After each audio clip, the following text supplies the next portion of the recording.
How to fix couldn't refresh feed problem in Instagram app. Hey guys, welcome back to 1 Million Ideas YouTube channel.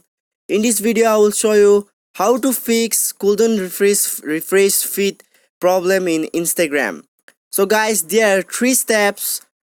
The first step is make sure that your internet connection is on, and sometimes the connection gets off automatically, so make sure your internet connection is on. And the second step is you have to go to your settings, and now you have to go to install apps. Click on install apps and search for Instagram. Here is it, so click on Instagram and now you can see force stop.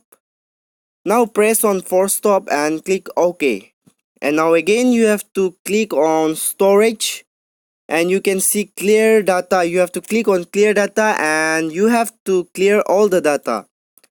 And now the third step is go back to your settings and you can see the about phone. Click on about phone and now you can see system update. Press on system update, and if you find anything to update in the device, you have to update it. And now you have to restart your phone and reopen your app. The problem will be solved. Thanks for watching.